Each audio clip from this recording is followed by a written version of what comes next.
My name's Jonathan Tulcus. I was in Attack Company 520, deployed to Iraq '06, '07 with, as I said, 520. Um, I did 8 years in the Army, ended up getting hurt and getting medically retired early, so I didn't have to do the whole 20. Got my retirement early, so that's cool. I mean, the Army broke me, but that's all right.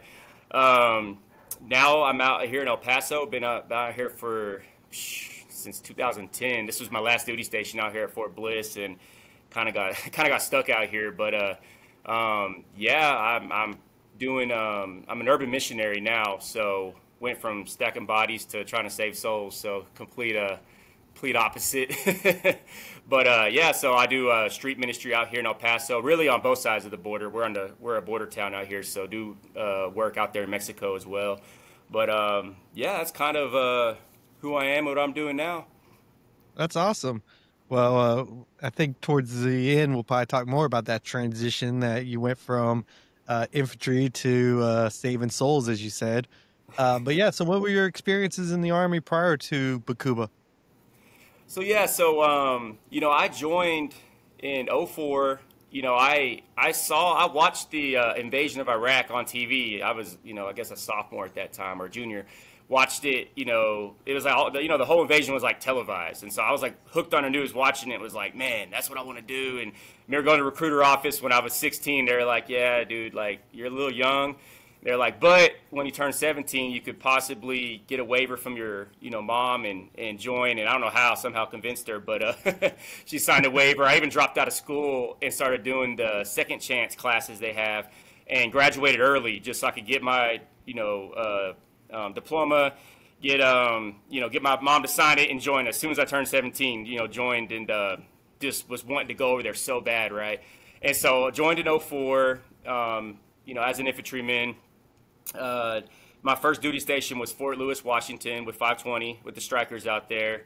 And I remember being kind of upset because they were just coming back from Iraq. And they were like, all right, they're probably not going to deploy again for a year to a year and a half. And I remember thinking, like, man, I'm going to miss the action. Like, I already felt like the invasion already happened. I'm gonna miss the action, but maybe if I can get through quick enough, join right away, and maybe I'll still catch some of it. And I remember thinking, like, man, these guys just got back, and now we're doing the whole reset, getting ready to go again. But by then, like, is there even going to be any action? I remember like being kind of discouraged by that. And but yeah, so joined them when they first got back, started, training, resetting, spent ton of time in the field, just getting ready to go over there in '06. And again, the whole time, like, watching the news, seeing what was going on over there, like, hoping I wasn't going to miss the fight. So, yeah. Okay. So train up, you did all the NTC, JRTC, home station training. Uh, then comes the day, the surge, you guys deploy. So pick up the story from when you get to theater, get to Iraq. Okay, so yeah, we first got sent to Mosul. So went out to Mosul, and really we did pretty good. We did a right seat, left seat ride course with the strikers that were out there. They ended up going out to Baghdad. They got extended and got sent to Baghdad to help with the surge there, and so we kind of took their place in Mosul and really did pretty well in Mosul. I mean, there was some action here and there, but really, I mean, our strikers could take a beating. The IEDs that would get hit with, and they normally didn't even barely phase us. Maybe pop some tires, but the strikers really were handling it well. And I feel like we dominated pretty good in Mosul everywhere we went. I mean, we did have some casualties. We had one KIA and then a few guys get wounded, but really we did pretty well. The time we spent there, I think we spent about 6 months in Mosul, and then we got sent to Baghdad to support what was going on out there. And when we went down south to Baghdad, they actually put us in Taji because there was no room in any of the bases in Baghdad. So they put us in Taji right outside of Baghdad, and we'd operate out of there. So we'd go down to Baghdad for a week or two, do missions, go back up to Taji, refit, spend a couple days in Taji, and then go back. And kind of that was our rotation. And we spent a lot of time on the east side of Baghdad, really fighting. For us, it was primarily fighting Al Sadr's army, the Jaysh Ahmadi, I think is what they called him, the Shia militants. And so really spent a lot of time in East Baghdad clearing the neighborhoods around Solder City and kind of preparing for eventually what was going to be an invasion of Solder City. And again, we pretty much dominated. I mean, the fighting was increased. It was heavier than it was in Mosul. And on top of that, they had the civil war going on. So, we're fighting them, they're fighting us, they're fighting the government, they're fighting each other.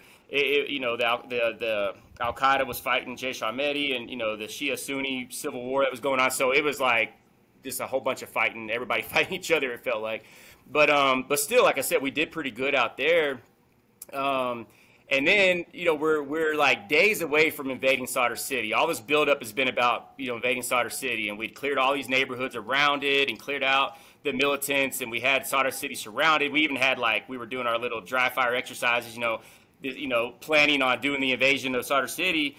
And then I remember it got pushed back. They were like, all right, got pushed back 48 hours. Okay, so we're kind of hanging out, rehearsing, getting ready. And then it's like, oh, no, it got canceled. We're going to some place called Bakuba. And we're like, Bakuba what? Like, where are you sending us? And we were like, no, what about Solder City? Like, oh, I think, a unit from 1st Cav, and I think the 82nd. There were some other units that were going to take over that. We were like, no, that's ours. Like, we've been working all this time in Solder City, that's ours. And now you're going to take us off and send us to some Baku what? Like, some city we'd never even heard of. And so I remember at first we were kind of, upset about that. And we didn't know anything about Bakuba.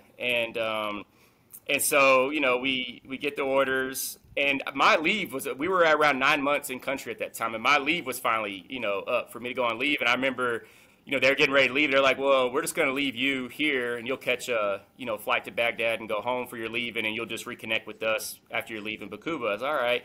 And so I remember, a lot of guys would go on leave for their 2 weeks, come back, and nothing, they hadn't missed anything, right? Like, hey, what'd I miss? Yeah. Nothing, like a couple patrols, little, but no, most of the times you didn't really miss much when you're on leave. And so I was kind of thinking, all right, it's finally my turn. And I remember they left early that morning to go to Bakuba. And I remember kind of joking, like, hey, can y'all turn the lights off when you're, because I was still laying in bed, and kind of giving them a hard time, right? And so they left to Bakuba, and, I didn't think much of it. And I got up later that day, or no, it was the next day, to go check on my flight to Baghdad, to the talk. And I remember we went into the talk, and the radio was just going crazy, and they're writing down stuff, and you could just see that it was something serious. And it was like, well, what's going on? And they're like, shh, and they're trying to write, you could tell that it was a tense moment. It's like, what's going on? And I hear like, okay, 1 KIA, okay, catastrophic kill on the vehicle, okay, I don't remember how many wounded, 10 wounded, whatever it was, a lot of wounded.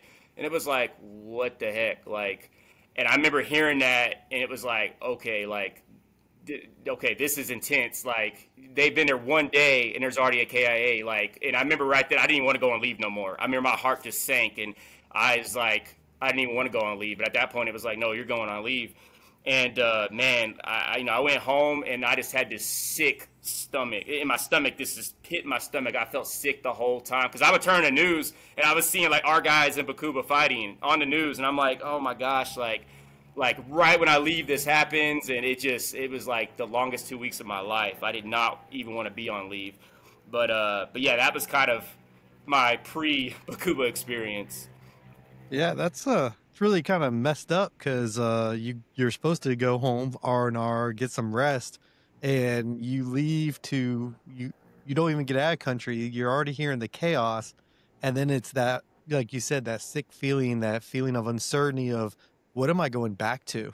And you're seeing it on the news. You're probably getting some of those secret messages, things that made it out during blackout periods of what's going on. And that is definitely a messed up way to spend your leave of, man, I'm coming back to, I don't even know what I'm going back to. So you try to make the best of your 9 days, 14 days. You make the travel home. Instead of going to Taji, now you fly into Warhorse, which is a whole new experience. So pick it up from there. You get off the Chinook and you're in Warhorse. Like, where am I? Yeah, because I'd gotten a few of those messages from guys that were able to get messages out. Like, yeah, dude, this place is completely different. Like, this is nothing like we've ever seen. And it was like, okay, so, but I was itching to get back. Like that feeling, because I just was like, I want to be my brothers. Like, I can't, like, they're out there in the mess and I'm not with them. And man, like, you just have that tight bond. So when I finally got back, instantly that sickness went away. Like, I felt peace when I got off that Chinook, which was crazy because you're going into a war zone, right? But I felt like, oh, I'm back with my guys, right? Like I'm back with my brothers.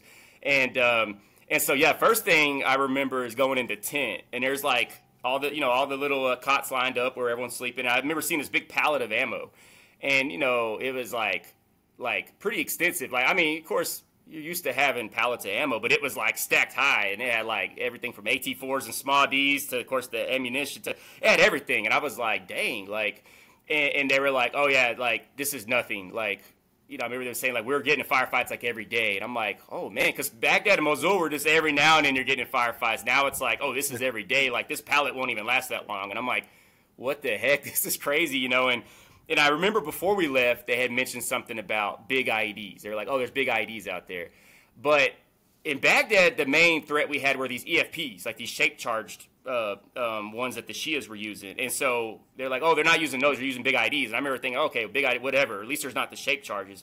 But they were like, no, like, these are big IEDs, like, these are taking out tanks, like, these are, and I'm like, what the heck? And so I remember you could just see the look on the guy's face. You could just see that in their eyes that this is level of intensity that we hadn't seen before. So, and I remember, getting back with them, going on our very first mission, I think the next day, and I was out the air guard hatch, and I ended up, I think, dumping 120 rounds. I was a saw gunner, and I dumped, the whole little, we call them nut sacks, but the little, of ammo, dumped the whole 25 rounds just like when, like, in the first 30 minutes of being out the wire. It was like, dang, okay, like this is this is different, wasn't used to just going and maybe a little burst here and there in a direction of where you thought fire was coming from, like I said, in Mosul or Baghdad, but not like, yeah, I mean, it was like immediately taking PSAF and firing back, trying to suppress the enemy at day one. And I was like, okay, yeah, this is this is different, Yeah, I mean, the experience, the level of intensity, the foreign fighters, everyone that was there, it was a different beast. So yeah, so you're back, you get on your first patrol, and you're already engaging people getting outside the wire. So yeah, it just sounds like a whole different experience for you. Yeah, it was, and it was crazy because I go back to what I was telling you, and my biggest fear was that I would miss the action, right? That, back when I watched the invasion in '03 and joined in '04 and then didn't get deployed to '06, I remember the whole time my fear, people would be like, oh, you're going off to war, are you afraid? I'm like, no, like, I'm afraid I'm going to miss the war, like, and I remember going back to that, and now I'm like in the crap, like, I'm like, this is what I signed up for, and I'm getting it, but it was like, it was almost surreal, like, I loved it, but it was also that, like, that adrenaline rush, that high you got from that adrenaline rush, but also that, like, man, like there's a good chance I'm not leaving this place. Like, I don't know, it was just like that surreal, like I said, it was just like, you knew that's what you wanted, you finally got it, and now it's like, okay, like, but, and yeah, like I said, the adrenaline high was amazing, but then it was like, man, yeah, there's a good chance I'm not going home, and I kind of, I think we all had to kind of accept that, like, with the amount of KIAs we were taking,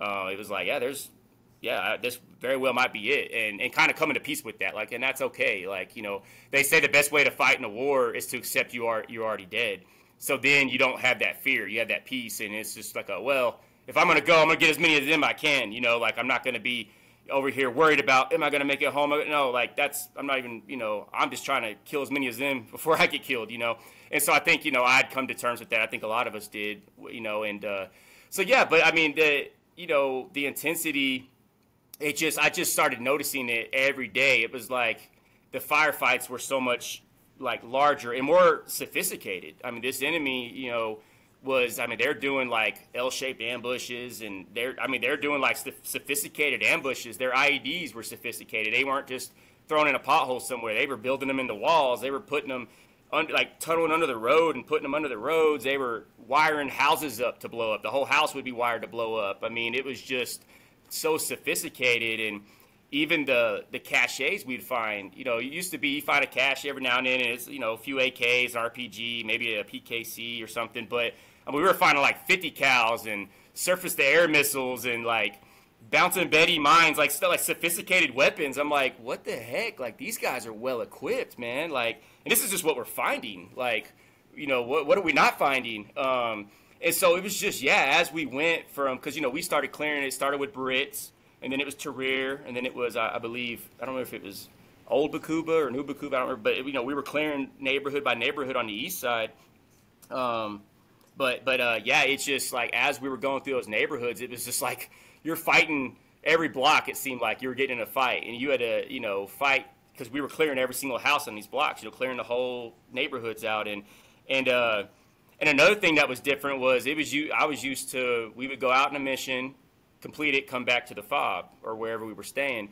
But now it was no, you're going out for a week or two, and you're going to be living with the people. And so I know we would clear to a certain phase line and then find a house that had good overwatch, set up security on the roof and at the door, and stay there for the night and sleep with the locals there, and then next morning get up, clear some more, fight your way through the next block, and then post up again at whatever house had the best overwatch. And you were out for like days or weeks at a time. And so that was also new because we weren't used to being out and living with the population like that, or even we would start setting up combat outposts and staying at those combat outposts after we had taken over a certain area. We would try to keep it occupied and operate out of that combat outpost. So it was just completely different op tempo of now you're not just going out a wire for a few hours, you're going out for a few weeks and you're fighting almost every day. So yeah, it was just completely different than what we were used to.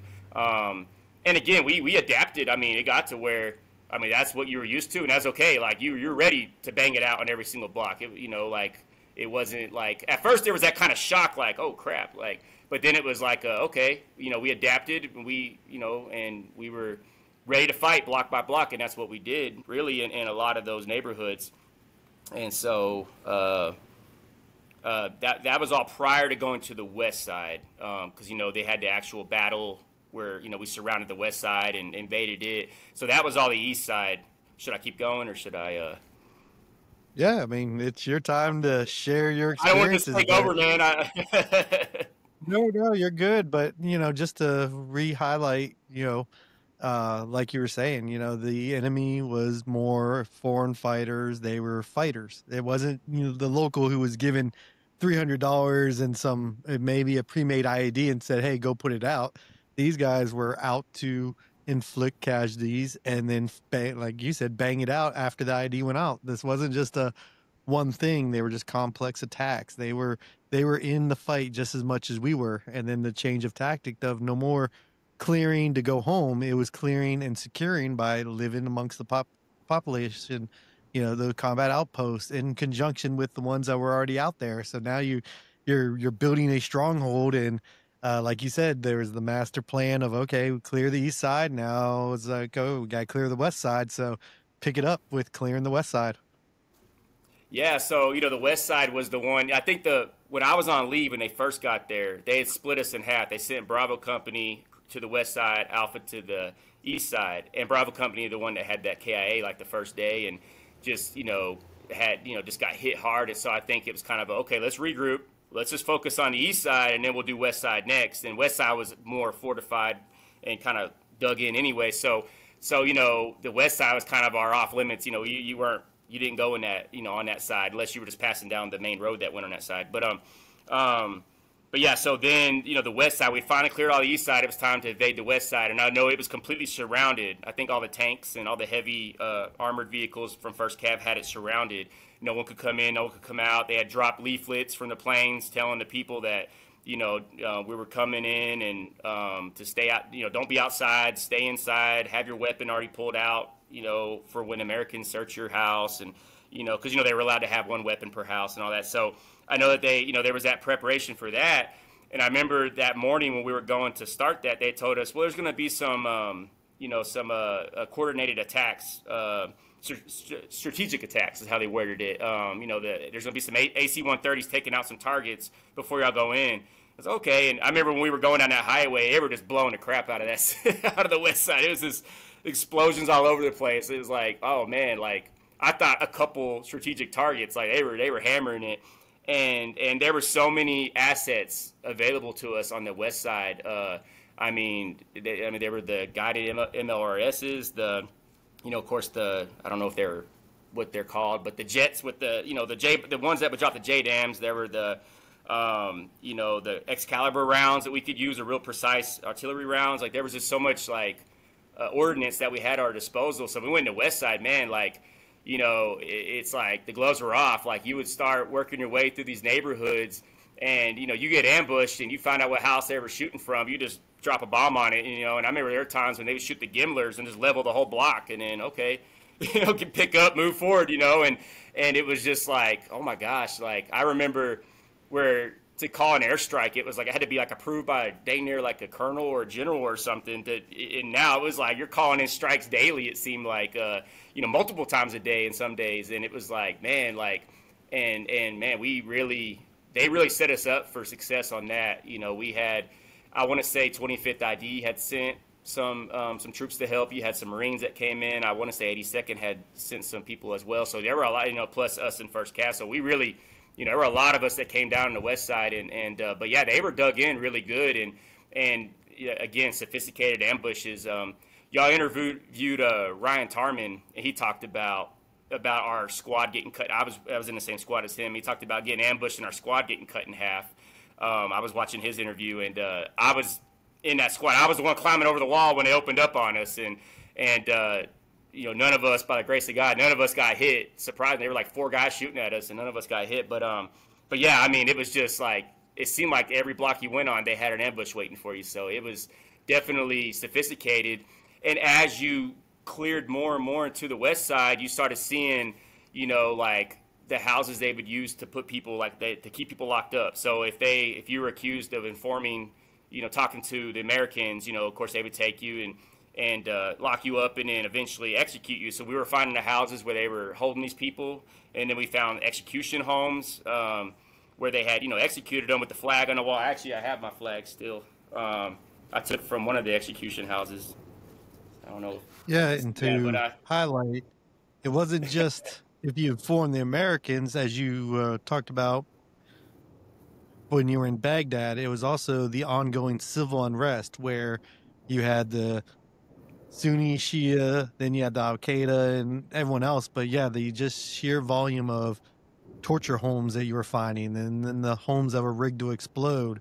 So it was just one challenge and one gruesome discovery after another. Yeah, and you know, and I really felt for the people. I mean, at the time, your heart's kind of hardened. Of course, you're over there, you're desensitized. But looking back, I really feel for the people, the civilians that were caught in the middle, because man, like we're pressing on them to give us information, and we're, you know, not being the friendliest with them, right? And then they're on the flip side, you know, if they talk to us and Al Qaeda finds out, then they're going to be tortured. Their families could be taken, and you know, their wives could be taken away, and you know, they could do, you know, it just, yeah, it was a terrible situation for the civilians. You know, looking back, I'm like, man, they really had it hard. Like they were really stuck between these two sides fighting and them. And yeah, I think they really were probably the biggest victims of all of this. But yeah, but you could definitely see a lot of that evidence of, you know, you'd find bodies, you know, you'd find the torture homes, the houses where they'd keep them locked up, and probably while they were torturing them, interrogating them. So yeah, it was really sad. I mean, I remember one neighborhood, a guy fell on, when we walked in his house, he just fell down to our feet and was just like grabbing our ankles, just crying and asking us to, you know, saying that they took his wife and asking us to, if we could find her. And it was just heartbreaking to see like what those people went through over there, you know. But yeah, I mean, definitely the West Side, you could see the structure, you could see the classrooms where they had the, you know, houses that had been turned, or even schools where they had like the different pictures of, you know, how to take out a tank and all the, you know, the diagrams of how to set the ID up properly, and you know how to. You could just see like where they had the training centers where they were teaching them how to do this stuff. So yeah, you could definitely on the West Side see how, you know, they really, Al Qaeda really did, you know, own that city, or that side of the city, and really, yeah, we're using. It was sophisticated. It wasn't just like, yeah, like you know, a bunch of, you know, guys that were just taking pop shots from roofs. You know, these were guys that were being trained and going out and executing and not afraid to die, like willing to die. You know, like, you know, prior to Bakuba, I don't remember really seeing my enemy very much. It was always from a distance. But Bakuba, I mean, them guys, you were seeing them. They were like coming at you. So it was, yeah, different level of enemy. Yeah, and then, you know, the cumulative trauma, the cumulative exhaustion of this being every day, and the fact that there was no break, there was no, because even if you went back to Warhorse, I mean, Warhorse wasn't the safest place. Yeah, it was a bigger fob, and yes, it had the, Ugandans and other security elements, at the gate and the tower guards. But you know, that place got rocketed. It got mortared. I mean, there was the V-bid at the gate, the chlorine bomb. So you're just, it's a nonstop grind of, yeah, it's just a nonstop grind. Yeah, yeah, no, definitely, and that's uh that's definitely. I love how you broke that down because man, I think um like you're in that your adrenaline's in that overdrive the whole time you were there. Like you said, there really wasn't a break. I mean, and you know how it is in war. It's like every time there is a break, 'cause it's not like you're fighting constantly. A lot of it's just you sitting around. And but knowing that any second something could pop off, and so yeah, even on Warhorse, you're trying to get a little bit of rest, but you're still getting mortared. You're still, you still got. You're not really you're not really getting rest. I mean, that was the closest thing to rest, I guess, for us. Yeah. But yeah, I remember. Yeah, there wasn't much rest. But to take from the Scott Mann rooftop leadership book, former SF colonel who wrote his book and does a lot of great stuff for veterans now. But the difference as your story continues was we cleared, held, lived amongst the people as we were pushing the foreign fighters out, as we were pushing the hardcore fighters out. You start seeing the civilian population stand up to actually fight for Mm. themselves too. And that was because of the conditions being set where the bad guys were being pushed out. They were given the opportunity that they could fight for their country. And you just start seeing slowly that change in the climate. But before we could really see that, we had to go through more operations that you can recall, or do we want to skip ahead to Arrowhead Ripper? You let us know what's on your timeline. Yeah, no, yeah, no, like I kind of gave like I went through like the whole thing, and that's why I feel like I was a little all over the place. But Oh yeah, no, no, you're really good. I mean, you were very chronological and going off your story. I mean, we're really at the point of Arrowhead Ripper, where now, there's just as you were describing, the big picture is there was just not enough boots on the ground. So the leadership acknowledged that and sent the entire remaining 3-2 up to Warhorse, and we were going to just flood the zone and really set those conditions. yeah, no, and that's where I mean, man, you really that's where all that we had all the ordnance, all that support. You had the whole city surrounded. They were cut off. I mean, and yeah, they were dug in and ready to fight. But man, like I mean, we hit them so hard during Operation Arrowhead Ripper that I mean, I remember seeing the white flags popping up everywhere. Like some of them might even been civilians that were just like, "Hey, don't bomb my house." I don't know, but I remember seeing white flags popping up all over the place, and it was just, I mean, yeah, we really like Operation Arrowhead Ripper. I mean, we just flooded them and really surged on that city on the west side of the city, and man, I mean, like I said, they went down fighting, of course, but and we saw how sophisticated the West Side was, how much they were dug in, and how much training they were doing, and how much that's where they were torturing people and doing all that. But yeah, I think Arrowhead Ripper was really like I guess the kind of the final blow to Al Qaeda, because my understanding was that was Al Qaeda's kind of last stronghold. That and I know they were calling themselves the IS, the Islamic State, and that was their caliphate, and they had tried to do that in Fallujah, and there was the Battle of Fallujah. They lost that ground, and from my understanding, they did the same thing in Ramadi. They lost that. They were trying to do it in Baghdad. They lost that. So again, I was just an E4, so I didn't I don't have the intel that some of the other guys had. But from my understanding, Bakuba was like their last kind of stronghold that they had. And they were dug in, and they knew that was it. They had to hold it, or they might lose the war. And so, I mean, like I think that was like a key battle. And because if you look at Iraq, if you look at the violence, it just escalated and escalated. And 06, 07 were like the deadliest years. But after the summer of 07, after Arrowhead Ripper, you see like the death toll go way down, and you see like a lot more peace even throughout the country of Iraq. I mean, there's still obviously soldiers being killed and still fights happening, but the intensity, it seemed like, at least that's what I observed, it seemed like that was kind of Al Qaeda's last stronghold. And so to be able to be a part of that, to take that down, was like, wow, like I don't think we knew just how big that was. Like I look back on it now and go, wow, like that really was a key battle in the war in Iraq, you know? Yeah, and it was severing the major ties, the supply routes, the foreign fighters, and then it started small for the end of our time there, but then when people went back a couple years later, you saw the stores reopening. You saw Bakuba becoming a city again, where the civilians were in control of their destiny. There was no more of the foreign fighters' influence and all the other factors. And there's been a couple Iraqi nationals that have reached out, and they're going to get some film and show everybody. But yeah, that's that closure that a lot of people never got or never heard. That hey, the city has became a real city again. People are living and able to have control over their life.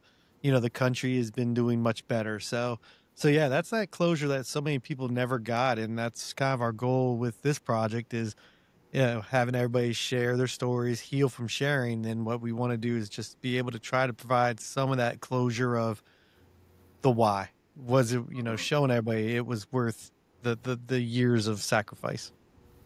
And I love that, and I think that when Mosul had fallen to ISIS all those years later, I remember like thinking, I mean that hurt me because I fought in Mosul too, but like I remember thinking like just don't let Bakuba fall, like not that sacrifice we made, and when Bakuba never fell to it, I don't even know if it even got close to Bakuba, but I was like, okay, because that was going to crush me if Bakuba had fallen to that, and thank God it never did. But yeah, I remember like that was my let it not be for nothing, like let it like and that was like I remember like watching the news daily, just seeing like what ground is ISIS taking this time, and so yeah, like since it never touched Bakuba, there was a lot of I don't know peace in that, knowing like man, like at least what we did in Bakuba wasn't wasn't in vain, and you talked earlier about the civilians stepping up. That was so cool to see too, because that's what we were saying the whole time. I think every soldier said that, like, man, they need to step up and fight for their own country, and this is y'all's country, and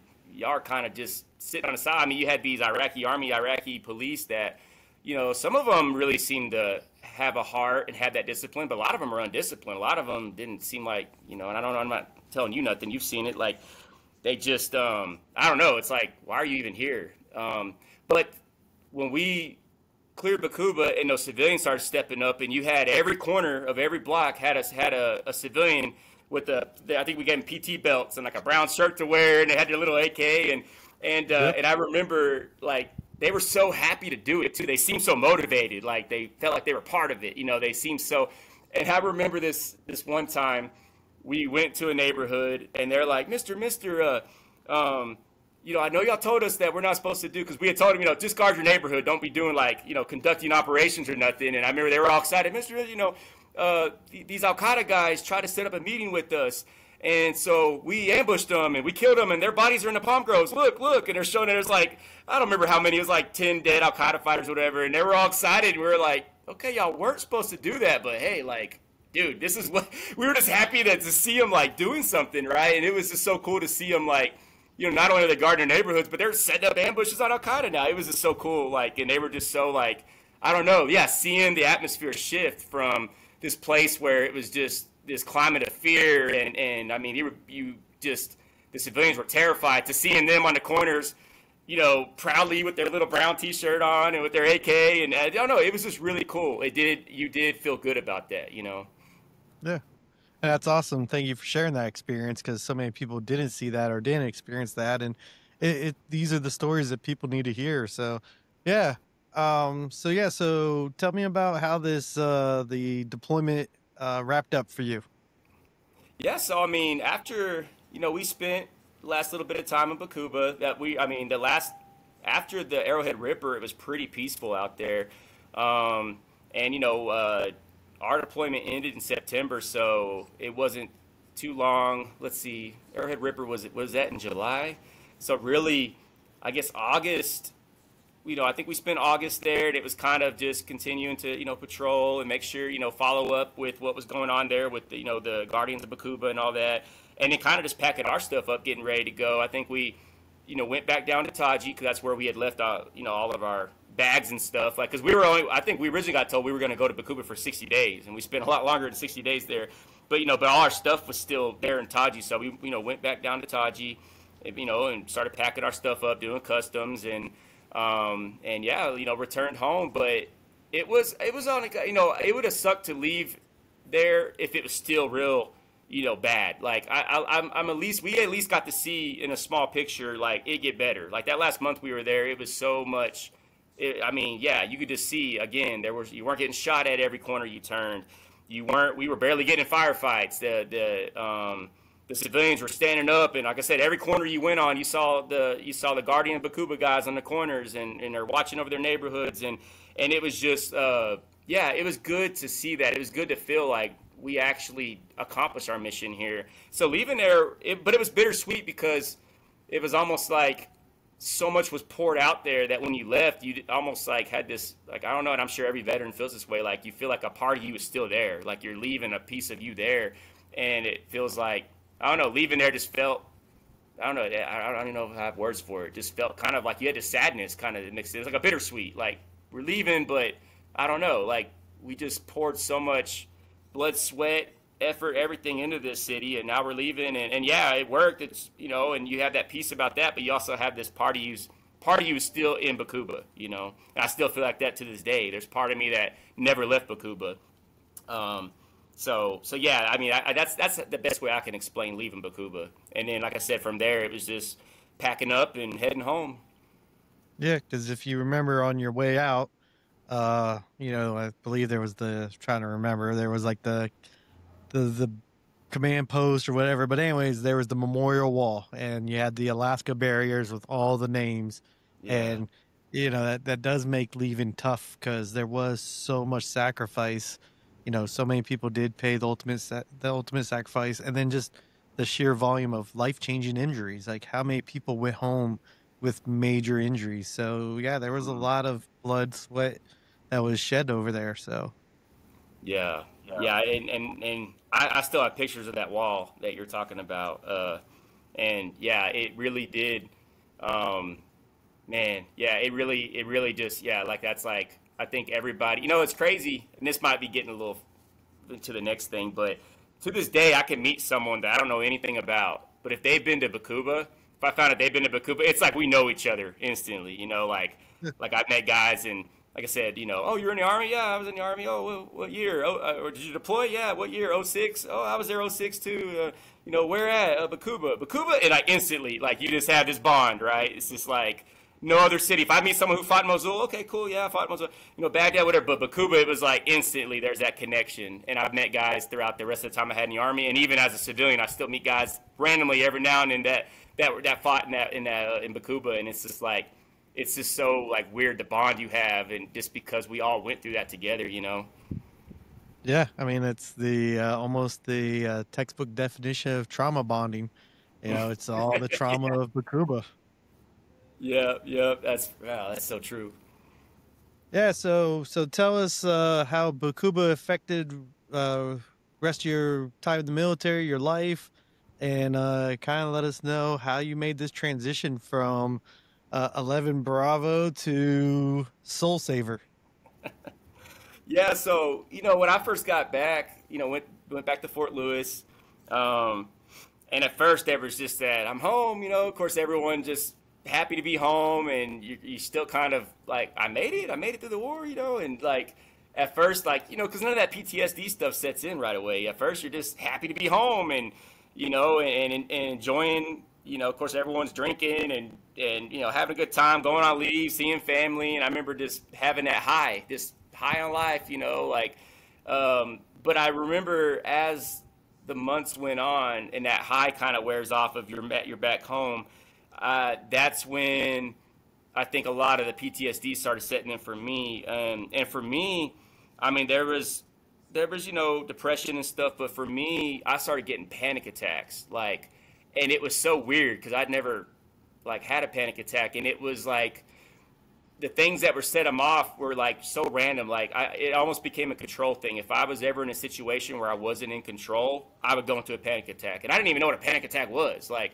you know, all of a sudden my heart's beating. I feel like I'm falling off a building. You know, when you're on a roller coaster and your stomach is, you know, you're just, you know, that feeling that you're falling. Like I started feeling that, you know, feeling like I was having a heart attack or something, not knowing what it was. And these just started hitting me over and over. Like, and if I could hear someone walking behind me, it set me off. You know, and sometimes I'd have like a mini panic attack, and I could get away from whatever's triggering me, and I could calm down. But you know, hearing footsteps behind me, even it was hard for me to walk in formation in the Army. Like I'd have to go to the back of the formation just to march, because being surrounded and feeling like, you know, when you're marching in a formation, you're not in control. You know, the formation's moving. It was like, you know, now I'm not in control, and now there comes a panic attack. I couldn't even walk on a stupid treadmill because I'm not in control. I mean, it was so weird, the things that would trigger me. But I started having these panic attacks, and it was like, what the heck is going on? And I remember I started, you know, at this point I had a PCS to Fort Benning, and I started going to mental health out there, and I was embarrassed because, you know, that was the thing as a troop. You didn't want to go to mental health. It was like an embarrassing thing. It looked like weakness. So I was going to mental health, and the only person that knew was my platoon sergeant. You know, at that point I was in E5. You know, I didn't want my soldiers knowing I was going to mental health, so I was going, and then I would tell my, you know, platoon sergeant, like, hey, like, I'm getting these panic attacks, and it doesn't make sense, but like if people are behind me, it sets me off. So, you know, when we do formations, I'm just gonna go to the back of the formation if that's okay.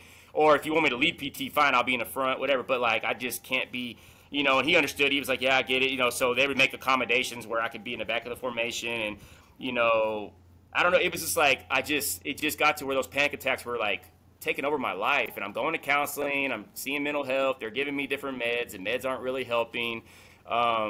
And I started having really bad rage, where the smallest things would set you off. Because I feel like, you know, you go over there and you're in especially a place like Bakuba, such a high intensity where you have to turn that switch on of, you know, straight just war, carnage, you know, it's you or me, that whatever you want to call it. And then to come home and just say, okay, now turn the switch off, you know, and now just be a normal person, like go back to your normal routine. It's like that switch wouldn't turn off. It's like, and so there was this like this rage in me, this like this anxiety, this I don't know, intensity that was in me where the smallest thing could set me off. And I remember trying to kind of like find ways to, I guess, numb that, and normally it was distracting it. So, you know, start drinking more. And then at the time I was married to my ex-wife, and it was like, okay, now I'm cheating on her, you know, I'm sleeping around, and you know, and that doesn't do it. And then I don't know, it's just, you're just looking for ways to kind of suppress that. And of course, nothing was really ever suppressing it.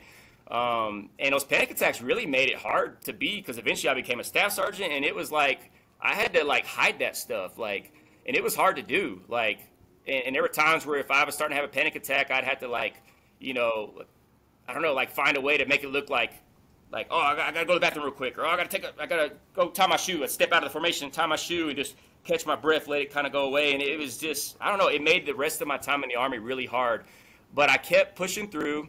After a couple years at Benning, went to Fort Bliss, and same thing, you know, just trying to kind of, you know, fake my way through it. I planned on staying in the Army the whole 20 years. I wasn't gonna let it stop me. You know, I just re-enlisted for 6 more right before I got hurt. But you know, still seeing mental health on the low, and still trying to, you know, get the therapy. It got to where, I guess because of the TBI, I used to stutter. It got to where I was stuttering real bad too, and my coordination was off. Like I noticed that was another thing. After I got back from Iraq, I would stutter more. My coordination was off. Like every time I walked through a door, I'd hit my shoulder on the door, or go to grab something and I'd overreach and spill my coffee. And I was just like, why am I so clumsy? And why can I barely talk? Like every sentence I'm stuttering, or my words are switched around. And so they sent me to speech therapy. They sent me to like these like where I was learning how to like slow down and helping with my memory, like taking notes, and helping me do exercises to get my coordination down, and even neurofeedback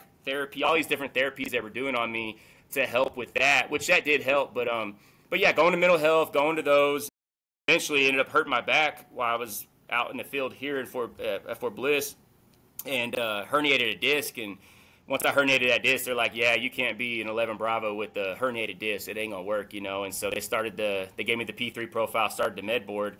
And so I was like, well, if they're going to med board me, then I'm not going to hide any of this stuff no more. So, you know, I was like, I'm going to get, you know, so I let them know, hey, here's all my mental health records. I've been going to mental health for years, you know, and this is what I've been battling. And this is, you know, I was like, I want to be open about it all. So I was open about it all, and you know, continued to seek therapy. Eventually got out of the Army, you know, got med boarded. And at first I had 90%. Later I was reevaluated and got 100%. But most of that was PTSD and TBI. Yeah, I got out of the Army, and then it got worse. It got darker because now I'm not in the Army no more. Now I don't have that structure I had before, and now I can do drugs because, you know, I'm not getting drug tested, right? So now I start, you know, and the VA had given me a bunch of pills for both the mental health and for my back pain. So now I'm addicted to pills. I'm doing, you know, I'm getting high every day. Once I get a tolerance for the pills I'm on, I start trading those or selling those and using the money I'm making from selling them to buy other pills and to buy other things. And, you know, I never did like heroin or nothing hard like that. It was mainly weed and pills, but was really addicted. And I think that not only to support my habit, I mean, I started selling drugs to support my habit, my own drug habit, but I also started selling drugs, I think, also because of the adrenaline rush you kind of got. I was, again, trying to cover up that emptiness in me. And I'd been remarried at that time. I was remarried, but, you know, again, you know, wasn't being faithful to her, wasn't being faithful to my kids, was just kind of, you know, in this dark place. And when I started selling drugs, you know, of course, with that comes, you know, all of a sudden someone rips you off, and well, now what are you going to do about it? So, I mean, at one point I had the AR-15, was out trying to find the guy that ripped me off and kill him, and thank God I never found him. But I was just, man, I was on such a bad path. I wasn't suicidal, but I was okay with dying. I would never take my own life. That was always a strong principle in me. I never take my own life, but I was okay with dying. I was ready to go. And so, you know, when I was going through that path of darkness, you know, I always had the AR-15 in the truck with the plate carrier and 6 mags, and then when I'm in the store, I got the pistol with 2 mags, and just like ready to go out with a bang, ready to, you know, still feeling like I'm in war. Like everybody that looked at me was a potential enemy, and it was just like I was just so lost. And then that's where, you know, I found Jesus, man. And I know it sounds cliche, but, you know, in the middle of all that, I gave my life to Christ, and he took all that away. Like it wasn't even me. It wasn't like, okay, here's my plan. I'm going to do this and this and this and this. This is my new life following Jesus. I'm going to do. No, it was just like, God help me. God, I'm a mess, and I'm just getting worse by the day. Like, I need your help. And just being like genuine with God, and he did it. Like all of a sudden something started changing in me. I didn't want to get high no more. He took the taste away from me to even want to be on pills. When I was getting high after that, it got to where I'm like, I don't even like this. And then all of a sudden the nightmares, because I used to have nightmares, but they weren't like I'm in war and I'm afraid. They were like homicidal, like me killing the enemy and me like cutting off their heads, and me like just, you know, I had like a lot of like homicidal like thought, even daydreaming. I could just be sitting there zoning out thinking about killing Al-Qaeda members. It was just this darkness, and all of a sudden those started going away. My anxiety, I mean, I'm still on medication today for panic attacks, but the intensity definitely got a lot lower. The depression melted away.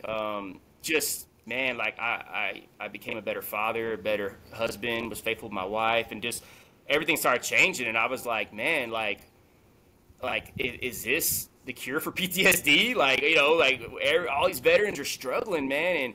And I just surrendered my life to God, and it wasn't like I did anything. He just came in me and started changing me. So I was like, man, how could I serve him and not tell other people? I know people struggling all around me, from veterans to just people in my community to, you know, to just all over. There's people struggling or hurting, and I'm like, man, I found the answer. Like God, he's real, and Jesus can change you, and he did it for me. So how could I not tell people? Now my job ain't to go force nobody. I'm not gonna put someone in a headlock and all right, make Jesus Lord. You know, it's like my job, all I can do is share it. But I was like, man, God, like the rest of the time I have here on earth, you know, I was a soldier for my country. I want to be a soldier for you now, you know, and so that's when I started, you know, going and focusing on, and I think I told you in my bio when I emailed you, it's not the, oh, I go to a church building and sing songs in a pew. Like, that's not what I do. I don't even go to a church. Like, I am the church. We go and bring the church to people. We're outside of those walls.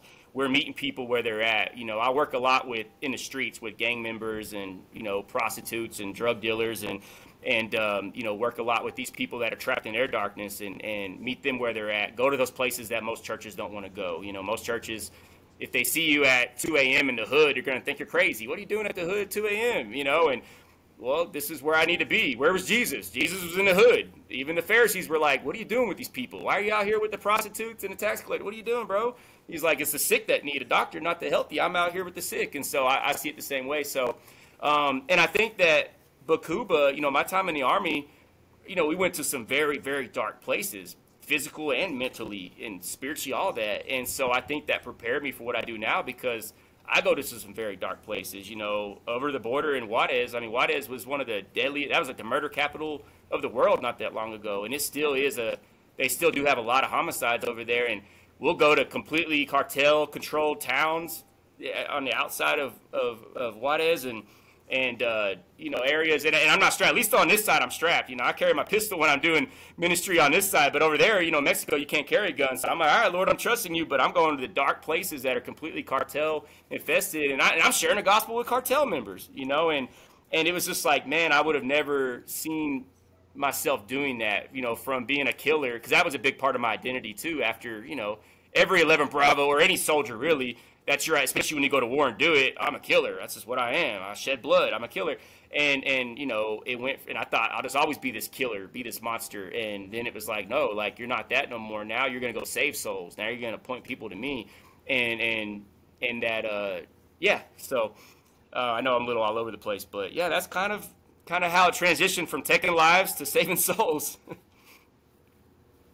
No, that's perfect. I think you summed everything up right there. And, we'll do some editing more for this part. But no, I think you nailed it for just how Bakuba has affected your life, and a great closing statement. Unless you have like a closing or something that you really want to share as a closing, I think that was perfect. I mean, you really just captured why you are on the path that you're on. And, that while they say there is no cure for PTS or anything like that, it's a lot of the aspects that you were talking about. It's going from post-traumatic stress to post-traumatic growth. You start at the negative side, then you get to the positive side. And then, so many people struggle with transitioning from the military, the loss of identity, the loss of the tribe, the loss of all these things, where, you've made that transition and you found your new path, you found God, and now you serve God versus serving the nation. But you are out there on the streets, you're helping people find their path. Yeah. And that's how I wanted to end it. This interview was that. And yeah, the only other thing I'll say is, the name of the ministry I'm in, it's a street ministry called Disciple of Streets. And it was very based on, focusing the gangs and being in the hood and all that. But there's a couple of us that were veterans in that street ministry. And one of them, he's a retired sergeant major. And he was like, man, like DTS, that's the name of our ministry. He's like, what if we did a DTS, but it was called Disciple of Service instead of Disciple of Streets, and we focused on veterans. And so we put that together a couple of years ago, and it's still pretty slow growing, but we started kind of trying to target veterans, and I'm hoping, I'm praying that will grow more. But yeah, like me and some of the other vets got together. We're like, man, like, and we still go to the streets, but we're like, man, like, and exactly what you were saying, that loss of identity, we pitched that to the Disciple of Streets guys, like, hey man, these vets get out and they lose their identity, they lose that structure, they lose, like, and we have an identity for them, we have an answer to PTSD, we have that. And so let's now, we're going to take us that served and focus on the veterans. And so, and like I said, it's still kind of in the early stages, but yeah, that's exactly what we're trying to do, is get people that identity back,